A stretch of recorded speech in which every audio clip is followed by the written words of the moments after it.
அன்பிற்கு உரிய மனதிற்கு மிக நெருக்கமான எல்லோரும் இங்கே கூடியிருக்கிறோம். ஆனால் இப்படி ஒரு நிகழ்வுக்கு நாம் கூடியிருக்க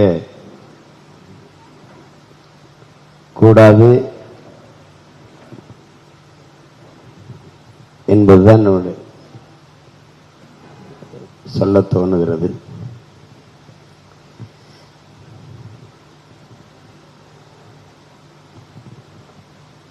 அண்ணன் தம்பி அந்த பாசம் அது எப்படி இருக்கும் அப்படிங்கிறதுக்கு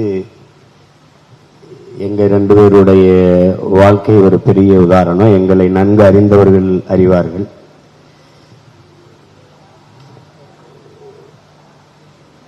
ஒன்னா வளர்ந்தோம், ஒன்னாதான் கராத்தே எல்லாம் பயிற்சி எடுத்தோம், சிலம்பெல்லாம் பயிற்சி எடுத்தோம். வெவ்வேறு ஆசான்கள்கிட்ட நாங்கள் கத்திருந்தாலும் சென்னையில் வந்து எங்களுடைய ஆசான் மனோகர் அவர்களிடத்துல தான் கராத்தையும் சிலம்பும் ஒன்னா கத்துக்கிற தொடங்கினோம். உடல் மேல ரொம்ப அக்கறை கொண்டவர்கள் தான் ரெண்டு பேருமே. ஆனால் அப்போ உணவு சத்துள்ள உணவு கிடைக்காது, அது ஒரு பெரிய பிரச்சனை.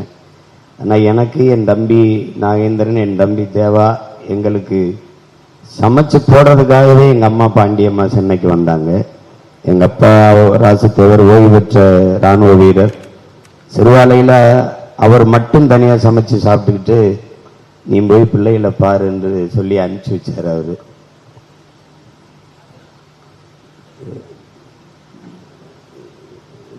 தனித்தனியாக இன்னைக்கு நாங்கள் 3 பேர் இருந்தோம். இப்போ இருந்து அவன் இல்லை. ஆனால் நாங்கள் 3 பேரும் சேர்ந்து சென்னைக்குள்ள செய்யாத சேட்டைகளே கிடையாது. எங்களை பார்த்தாலே பயந்து ஓடுவாங்க எல்லாம். அவ்வளவு பெரிய இது. எல்லாமுமா இருப்பான், நண்பனா இருப்பான், ஒரு தம்பியா இருப்பான், ஒரு தோழனா இருக்கு, எல்லா வழியிலையும் இருப்பான். எங்க அண்ணன் சிவா அவர்கள் சொன்னது மாதிரி ஓடி ஓடி மற்றவர்களுக்கு உதவுகிற பழக்கம் அவனுக்கு உண்டு. ஒரு வேலையை இதை செஞ்சிரு என்றால் நிம்மதியா உறங்கலாம், அதை செய்து முடிச்சிருவான். அவ்வளவு நேர்த்தியா செய்து முடிப்பான். அந்த ஆளுமை அவனுக்கிட்ட இருந்தது. என் தம்பி சுசி சொல்ற மாதிரி மொழி வருதோ வரலையோ அதை எப்படியாவது அந்த அவனுக்கு என்ன தேவையோ அதை கடத்தி சாதிக்கக்கூடிய ஆற்றல் அவனுக்கு இருந்தது, பெருசா இருந்தது. எல்லா சூழ்நிலையும் என்னோடு பயணித்தவன். இங்க இருக்கிற எல்லாரையும் விட எங்க அண்ணனுக்கு தெரியும். நாங்க வாழ்த்துக்கள் பாடல் மெட்டமைக்க போகும்போது கூட அதிலிருந்து எல்லா என்னுடைய படங்கள்லையும் இருந்த உதவி இயக்குனர் அல்ல, எனக்கு ஒரு தம்பியா ஒரு கூடவே இருந்தவன். ஒரு பொண்ணை விரும்புறேன்னா சரி, எதிர்ப்பெல்லாம் நான் சொன்னதுனால எங்கள் அம்மா அப்பா பெருசாக எதிர்க்கலை. திருமணம் செஞ்சு வச்சோம். என் மகள்கள் 2 பேரும். அதில் என்ன வருத்தம்னா எதுனாலும் என்கிட்ட சொல்லிட்டு தான் செய்வான். ஆனால் இதை என்கிட்ட சொல்லலை. இந்த மாதிரி ஒரு முடிவு அவன் உடல் மெலிந்திருந்த போது நான் நிறைய கண்டித்தேன். எப்போவாவது என்னை பார்க்கறத குறைச்சிக்கிட்டான். தம்பி சுசிக்கு தெரியும். இதே தவிர தான் என் தம்பி முத்துக்குமாரும் செஞ்சான். என் கண்ணுக்குள்ளே இருந்து வளர்ந்த 2 பேரும். நான் ஒரு பாதையில் பயணிக்க ஆரம்பித்தோன்னே தூரம் அதிகமாயிருச்சு. வெவ்வேறு பாதையில் போனவங்க கவனித்து கண்டித்து சொல்ல ஒரு ஆள் இல்லாதனால உடலை பேணாமல் விட்டுட்டது ஒரு பெரிய சிக்கலாயிடுச்சு. அது இப்போ என்ன வருந்தியும் ஒன்றும் பயன் இல்லை. பகிர்ந்து கொள்ள நிறைய நினைவுகள் இருக்கு. எல்லோரும் அவனோட நம்ம வாழ்ந்தோம். என் தம்பி ஜெகன்ல இருந்து இங்கே இருக்கிற சுரேஷ் காமாட்சி எல்லாருமே நாங்கள் எல்லாரும் ஒன்றவர் தான். என் தம்பி சுபாஷ் எல்லாம் ரொம்ப நெருக்கமாக இருந்தோம். எங்கேயாவது ஒரு இடத்துல இருந்து யாரோடவாது இருந்துக்கிட்டு எனக்கு அழைச்சிருவான். இதா பேசணுன்றாங்க பேசு அப்படின்னு. அது அவ்வளோ ஒரு அன்பு வச்சிருப்பான். எந்த நாட்டில் இருந்தாலும் எங்கே இருந்தாலும். தம்பி சுசியோட போய் மும்பையில் அவன் இந்தி படங்கள்லாம் வேலை செஞ்சதில் எனக்கு ரொம்ப பெருமை. வந்தப்புறம் காவல்னு ஒரு படம் இயக்குனான். இது எப்போ பார்த்தாலும் ஒரு அருமையான கதை பண்ணியிருக்கேன், நீ அதில் நடிக்கணும் அப்படிமா. அது ஒன்று சொல்லிகிட்டே இருப்பான், ஒரு கதை பண்ணியிருக்கேன், நீ அதை நடிக்கணும் அப்படிமா. சரி சரி கதை பண்ணு, கதையை முதல்ல என்கிட்ட வந்து சொல்லு, அப்புறம் நான் நடிக்கிறத பற்றி யோசிப்போம். ஒரு கொடுமை என்ன சொல்லணும்னு நினைச்சானோ தெரியல, நள்ளிரவு ஒரு 9:30 மணிக்கு அந்த மரணிக்கிறதுக்கு கொஞ்சம் முன்னாடி எனக்கு கூப்பிட்டுருக்கான். என் அலைபேசி வந்து 15 ஆண்டுகள் ஆச்சு, அது மணி ஒழிச்சு. அது எப்போவாவது பார்த்தா தான் அது அது அது அமைதிப்படுத்தியே இருக்கும். அப்புறம் எடுத்து காலையில் உடற்பயிற்சிக்கு போகிறதுக்கு எந்திரிச்சு ட்ராக்கை மாட்டி பார்த்தா என் தம்பி கதறி அழுகிறான். என்னடான்னா அவனுக்கு சொல்ல வரல. அப்போ எங்கள் அண்ணன் எஸ்எஸ்பி, எங்கள் அண்ணன் டிஜிபி எடுத்து கூப்பிடுறாங்க. என்னப்பா இப்படி இறந்துட்டான் பண்ணோன்னா, அதுக்கப்புறம் எனக்கு ஒன்றும் தோணல, எனக்கு அப்படியே ஒரு மாதிரி ஆயிட்டேன். அப்புறம் இது நம்ப முடியல, அது நம்பாமல் இருக்க முடியல. உறங்குறது போல போய் படுத்து கிடக்குறான். என்ன பண்ணுறதுன்னு தெரியல, இப்போ என்ன இப்படி விட்டுட்டு போயிட்டான்னு. எனக்கு என் தம்பி தேவாவை எதிர்கொள்ள முடியுது, என் மகள்களையெல்லாம் எதிர்கொள்ள முடியுது. எங்கள் அம்மாவை அப்பாவையும் நான் ஊரில் போய் எப்படி சந்திப்பேங்கிறதெல்லாம் ரொம்ப மனவேதனையில் இருந்தேன். அதனால் அவங்க என்னை புரிஞ்சுக்கிட்டு அப்போ எனக்கு அந்த நேரத்தில் உடலோடு நான் போகும்போது அவங்க கொஞ்சம் அதை சமாளித்து என்னை தேர்த்திட்டாங்க. அவன் வந்து எங்கள் அப்பா என்னப்பா இப்படி சிங்கம் மாதிரி வளர்த்து நம்ம தம்பியை இழந்துட்டோமப்பா அப்படின்னாரு. அப்புறம் நம்ம ஒன்றும் பதில் பேச முடியல. அதுக்கப்புறம் இவ்வளவு சீக்கிரம் என் தம்பி படமாயி எங்க நமக்கு நினைவாவான்னு நான் நினைக்கல. ஒருவேளை என் தம்பி சுசி சொல்ற மாதிரி அவன் என்னோட இருந்திருந்தா இன்னும் கொஞ்சம் பத்திரமா இன்னொரு 10-15 ஆண்டுகள் இருந்திருப்பான். அன்னைக்கு அவன் என்னன்னு தோணுச்சுன்னு தெரியல. ஒரு 2 நாளைக்கு முன்னாடி என் மகன் 2 பேரையும் என் கட்சி அலுவலகத்துக்கு கூட்டிட்டு வந்து பேசிட்டு பெரியப்பாட்ட சொல்லிட்டு வான்னாரு. எதுக்கு சொன்னா என்னன்னு ஒன்றும் புரியல. அந்த வருத்தம், அந்த அழைப்புல எனக்கு என்ன சொல்ல எடுத்தாங்கிறது தெரியாமலே போயிடுச்சுங்கிறதா இன்னைக்கு வரைக்கும் எனக்கு ரொம்ப மனசு வழியா இருக்கு. அப்ப நான் உடல் மெலிஞ்சுக்கிட்டே போகுது, அதை கொஞ்சம் கவனம் பண்ணுன்னு கண்டிச்சேன். நல்லா தான் இருக்குன்ட்டு கடைசியாக என் தம்பிகளுக்கு அனுப்பின மாதிரி எனக்கு அந்த ஓடுறதுங்கிறது அந்த பயிற்சி காணொலியில் அனுப்பிக்கிட்டே இருந்தான். அப்போ நானும் என் தம்பி என்ன டைரக்டர் ரொம்ப கடுமையான பயிற்சியாக இருக்குதுன்னு சொல்லி சிரிப்பான் 2 பேரும். ஆமாம் கொஞ்சம் ஓவராக தான் இருக்கும்பா அவன். இப்போ அந்த மாதிரி சரியாக தான் இருக்கான், இப்போ கொஞ்சம் கொண்டு போகிறான்னு நினச்சேன். அது இந்த துயரத்தில் நம்மளை தள்ளி விட்டு போவான்னு நினைக்கல. நான் செய்கிற வேலைக்கு என்னோட அவனுக்கு இருந்திருந்தா இன்னும் எனக்கு நம்பகமான ஒரு தளபதியாகவும் கூடுதல் ஒரு வலிமையாகவும் இருந்திருப்பான். அவன் வரலை, அதுக்கு என்னன்னு தெரியல. சரி, நானும் அவனை தொல்லை பண்ணிக்கல. அவனையாவது கவனிச்சுக்கிட்டு அவன் நல்லா சரியா இருப்பான்னு நினைச்சேன். அது அவனை என்னைய கவனிக்கல, அவனையும் கவனிக்கல. அதுதான் ரொம்ப தப்பாயிருச்சு. என்னுடைய மகிழ்ச்சி, துயரம், கோபம் வெளிப்படையாக சொன்னா நாங்கள் 2 பேரும் கோடம்பாக்கம் தெருவில் அடிச்சு உருளாத ஆட்களே கிடையாது. 2 பேரும் எல்லா காவல் நிலையத்திலும் போய் ராத்திரி பூரா உட்காந்துருப்போம். எங்க அண்ணன் அப்ப ஏசியா இருந்தாரு, அழைச்சி அவனைங்களை அனுப்பு பாருன்றாரு. அவ்வளவு சேட்டை பண்ணுவோம் 2 பேரும்.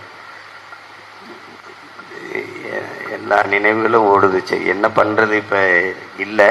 என் தம்பி சுசி சொன்ன மாதிரி என் பிள்ளைகள் தான் எங்களுக்கு பெரிய கனவு. அவ என் மக பெரியவ நீதிபதி ஆகணும்னா சரி, நீதிபதியாக சித்தப்பாவுக்கு 250 வழக்கு இருக்கு, நீ தான் வந்து எல்லாத்தையும் இதுல விடுதலை செஞ்சு வைக்கணும் எனக்கு அப்படி.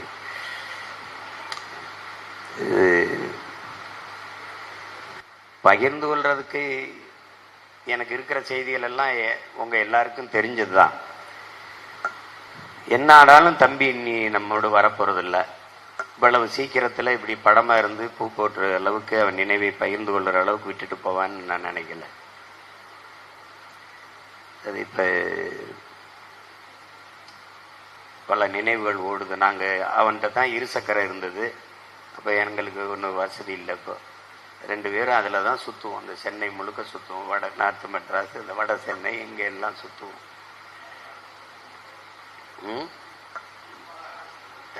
எல்லா இடங்களும் போய் சுற்றி இது பண்ணுவோம். எனக்கு நல்லா ஞாபகம் இருக்கு, பங்காளி வடிவேலுடைய நிர்வாகி முருகேசனுக்கு ஏதோ ஒரு பிரச்சனை. நாங்க 3 பேரும் நின்றுகிட்டு இருந்தோம். அழுதுட்டாப்புல. ஏடா இது பங்காளிக்கு ஏதோ பிரச்சனைனா அவர் வீட்டுல ஒரு தண்ணியை போட்டு ராவடி பண்ணிட்டாப்புல. நான் சரி வண்டி எடுறானா, அவன் தான் ஓட்டினான். இவன் பின்னாடி ஒரு வண்டியில் வந்தான். அவன் போய் வீட்டு வாசலில் நின்றுக்கிட்டு நான் கேட்குறேன், அப்போ நாங்கள் தினம் கராத்தே, அரை கிலோ மாட்டுக்கறி, அப்போ எப்படி இருப்போம்னு பார்த்துக்கிறேங்க. அப்போ அவன் வந்து நான் ரோட்டில் போகிறவரெல்லாம் கேட்குறேன், இவனா அப்படி இல்லை பங்காளி. ஆனால் அவன் அங்கிருந்து பார்த்துட்டே இருந்திருக்கான், யாரோ நம்மளை கேட்குறான்ட்டு. கடைசி அவன் வந்து அவனே வந்து யாரை தேடுறீங்க அப்படின்னா, அங்கிருந்து பங்காளி இவன் தான் பங்காளின்னு. அதுக்கப்புறம் என்ன நடந்ததுன்னு அவனுக்கும் தெரியல, எனக்கும் தெரியல. அடினா மாட்டடி அடிக்கிறோம். இவன் என் தம்பி சொல்றான், நாங்க 2 பேரும். இவன் வந்து சொல்றான், தேவா டேய் போடா கொன்றுவாங்கடா, டேய் அடிச்சு கொன்றுவாப்பிலடா போடா. ஏங்க நான் ரவுடின்னு ஃபார்ம் ஆயிட்டேங்க, என்னை எப்படிங்க? அதைத்தான் அவர் திரைப்படத்துல என் பங்காளி வடிவேல் வச்சது. என்னை என்னங்க போச்சுடுறீங்க அப்படின்னு வச்சு அடிச்சா. அப்புறம் வந்து சுத்தி மாடி இடையில எல்லாம் வேடிக்கை பார்க்கறாங்க. அவ்வளவு சேட்டை பண்ணிட்டு இருந்திருக்காப்புல இந்த ஆளு. அந்த தெருவே நமக்கு அந்த ஆதரவு. அப்புறம் அடிச்சு போட்டு, அண்ணன் விடுங்க நான் செத்துட்டு போறான்னு இவன் சின்ன வந்து கூப்பிட்டு, சரி வண்டியில இறங்கடா 2 பேரும் என்னை ஏற்றி கூட்டி போகும்போதான், ஏங்க என்ன இந்த அடி அடிச்சுட்டு ஒண்ணுமே கண்டுக்காம போறீங்க, ஏதாவது ஒரு ஆஃபுக்கு அது காசு கொடுத்துட்டு போங்கன்ட்டாப்புல. இவன் ரொம்ப சில்றாப்பெல்லாம் இருந்திருக்காங்க. இவனை தான் திட்டி ஒரு 500 காசு கொடுத்துட்டு வாடா அப்படின்னு சொல்லிட்டு நேர போய் அவருக்கு ஒரு அறையை விட்டேன். இந்த சல்லி பயிலோட சேர்ந்து நீ தண்ணியை போட்டதுனாலதான் அவன் செலவு பண்றான். அப்புறம் அந்த மாதிரில பல கதைகள் இருக்கு. வெளியில 2 பேர் வந்தோம்னா இப்படி பார்த்தா அவன் யாரும் எங்களை பாத்திரக்கூடாது.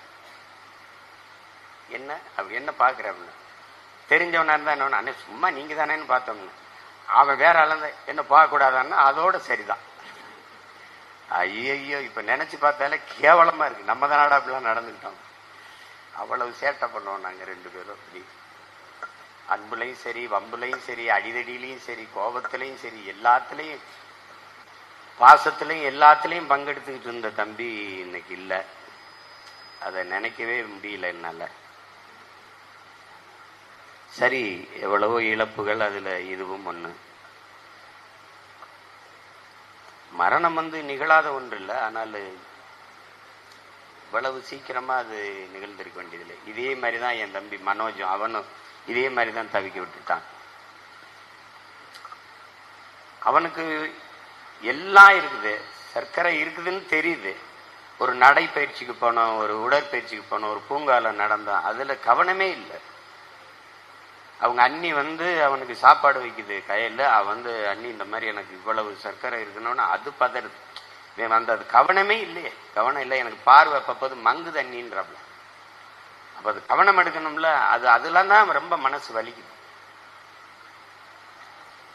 இவங்கெல்லாம் சொல்றாங்க அவனுக்கு 25 விழுக்காடு தான் இதயம் துடிச்சுது. நீங்க சொல்றீங்க எனக்கு 15 வருஷமா 45 விழுக்காடு தான் துடிக்குது. எந்த மருத்துவரை பார்த்தாலும் இந்த ஆள் எப்படி உயிரோட இருக்கான்னு கேட்பான். ஆனா இவன் இதுக்கு மேல எப்படா இவ்வளவு பேசுறான் அப்படின்னு என்னை ஒரு மருத்துவர் பேசி காட்டினாப்ல. இந்த மாதிரிதான் நீங்க பேசணும் அப்படின்னு. அதுக்கு ஏதாவது விஷம் இருந்தா குடிச்சிட்டு படுத்துறேன். அவர் சொல்ற மாதிரி எல்லாம் பேச முடியாது. அவர் ஐயா தென்கட்சி சாமிநாதனுக்கும் கீழே பேசி காட்டுறப்பல. அப்ப நான் சொன்னேன், ஐயா நான் இதய துடிப்புல வாழல, லட்சிய துடிப்புல வாழ்றேன், என்னைய நீங்க விட்டுருங்க அப்படின்னு சொன்னேன். அதை அப்படியே அதை தற்காத்து எடுத்துட்டு போனோம், அதை விட்டுட்டான். எப்படி பார்த்தாலும் ஒரு என்னுடைய அன்பு தம்பி, ஒரு அருமை தளபதி எனக்கு இல்லை. சரி, இப்ப இது அவ்வளவுதான், நமக்கு கிடைத்தது அவ்வளவுதான், அந்த வாய்ப்பு இல்லை. என் தம்பி ஜெகன் சொன்ன மாதிரி இதை நினைச்சிருந்தா இப்ப அரங்க நிறைய பெரிய நிகழ்ச்சியா நடத்திருக்கலாம். எனக்கு தம்பி சுரேஷ் தான் இதை ஏற்பாடு பண்ணாரு. இந்த மாதிரி ஒரு நிகழ்ச்சி இருக்கு தம்பிக்குன்னா இந்த அரங்கம் கொண்டிருக்காது, அவ்வளவு பேர் கூடியிருப்பாங்க. அது ஏதோ வர்றாங்க திரை இயக்குநர்களா நடத்துறாங்கன்னு நம்ம ஒரு இதா தான் போறோமோன்னு நினைச்சு வந்தோம். அது ஒண்ணும் இல்லை, வணக்கம் தான் ஆறுதல் எல்லாரும் பகிர்ந்துக்கிட்டோம். எங்களுக்கு நெருக்கமான உறவுகள் என் தம்பி இருக்காது, எங்க எல்லாம் இருக்காங்க. நாங்கெல்லாம் எங்க மாமா வந்திருக்காரா, யாரோட நாங்க பழகல, யாரோட நட்பு இல்லை, எல்லாரோடவும் நட்பு அன்பு. அதில் அவனுக்கு திரையுறையில் நெருக்கமான நண்பர்கள் நிறைய இருந்தாங்க. எல்லாம் போயிட்டு இப்போ சரி இருக்கிற என்னுடைய உறவுகள் எல்லாருக்கும் சொல்ல, கொஞ்சம் கூடுமான வரை உடல் நலத்தை பேணணும். அதான் ரொம்ப முக்கியம், ரொம்ப முக்கியம். அதுதான் நான் எனக்கு தெரிஞ்சதுல உங்களுக்கு சொல்றேன். என் மேல அக்கறை கொண்ட சிலர் எனக்கு பகிர்ந்துகிட்ட செய்தியை என் உடன் பிறந்தார்கள் உங்களுக்கு சொல்ல கடமைப்பட்டிருக்கேன். என்னுடைய ஐயா சொக்கலிங்கம் இதய மருத்துவர், உங்களுக்கு தெரியும். அவரை நீங்க பாத்தீங்கன்னா 50 வயசு சொல்லுவீங்க, ஆனா அவருக்கு 80 வயசு. எப்ப பார்த்தாலும் சீமான் 100 வயசுக்கு அப்புறம் தான் நீ என்கிட்ட மருத்துவத்துக்கு தேடி வரணும் இப்படிதான் பேசுவாரு. நீ நீ உன்னுடைய தமிழ் தான் என்னைய வாழ வச்சுக்கிட்டு இருக்கு, அதனால நீ ரொம்ப கவனமா இருக்கணும்னு சொல்லுவாரு. அப்ப சொல்லிட்டு சொல்றாரு, ஜப்பான்ல போய் 1000 பேர் அமர்ந்து இருக்கிற அரங்குல அவர் பேசுறாரு மருத்துவரா. 100 வயசுக்கு அப்புறம் தான் நீங்க மருத்துவரை தேடி வரணும் அப்படின்னோன்னா அவங்க எல்லாம் சிரிக்கிறாங்க. 100 வயசு அது தொட்ட பிறகுதான் வரணும்னு அவங்க எல்லாம் சிரிக்கிறாங்க. ஏன் சிரிக்கிறீங்கன்னு கேட்கிறேன். எங்களுக்கெல்லாம் 108 110 வயசு ஆயிடுச்சுன்னு அவங்க எல்லாரும் சொல்றாங்க. அப்ப இவர் அதிர்ந்து போய், சரி என்ன நீங்க எப்படி இவ்வளவு தூரம் இருக்க முடியுது அப்படின்னா, முதல்ல எங்கள் மொழி மேல எங்களுக்கு இருக்க பற்று, அதுக்கப்புறம் எங்களுடைய என்ன சொல்றது, எங்க மகிழ்ச்சி, நாங்க மகிழ்ச்சியா இருப்போம். 2வது இயற்கையோடு இணைந்து, அந்த இயற்கையோடு இணைந்து வாழ்கிற வாழ்க்கை. இது 3 தான் எங்களை 100 ஆண்டை கடந்து வாழ வைக்குதுன்னு சொல்றாப்புல. அதை சொன்னவன்னா அதை எனக்கு சொல்றாரு, நீ எப்பவுமே சீமான் உன்னுடைய மகிழ்ச்சியை மட்டும் விட்டுறாத அப்படின்னு. நான் எங்கேயாவது மகிழ்ச்சியா இருக்க முடியுமான்னு நீங்க யோசிச்சு பாருங்க. அதை தவிர வேற ஏதாவது மருந்து சொல்லுங்கன்னு சொன்னேன். நான் மகிழ்ச்சியா தமிழோடு இருக்கிறேன் சரி, இயற்கையோடு இருக்கிறேன் சரி, மகிழ்ச்சியா நான் எப்படி இருக்கிறது அப்படின்னா, நீ இருக்கணும் அப்படின்னு. இன்னொன்னு நம்ம ஐயா சைதை துரைச்சாமி, அவரை நான் சைதை சித்தர்ன்னு தான் சொல்லுவேன். உடல் நலம் இல்லாத செல்வம், உடல் நலம் இல்லாத கல்வி, உடல் நலம் இல்லாத புகழ், இது எதுவுமே வீண் அப்படிங்கிறப்ப. அதுக்கு உதாரணமா எங்க மாமாவை தான் சொல்றாரு. எங்க மாமா காளிமுத்தை தான் சொல்றாரு. அவரான மது குடிக்கிறதோ புகைக்கிறதோ அந்த எந்த கெட்ட வழக்கம் இல்லை. உடல்நலம் பேணவர் தான். ஆனா எதிர்பாராத அவருக்கு அந்த இது வந்துருச்சு. அவரை பாரு, அவரை மாதிரி ஒரு அறிஞன் ஆற்றலாளர் உண்டா, ஆனால் அவருக்கு வாழ்நாள் கூட இல்லாதனால சாதிக்க முடியல, அதை கவனம் பண்ணணும்னு சொல்றாங்க. அப்ப உடல் நலமில்லாத கல்வியும் செல்வமும் புகழும் பயனற்றதுங்கிறப்ப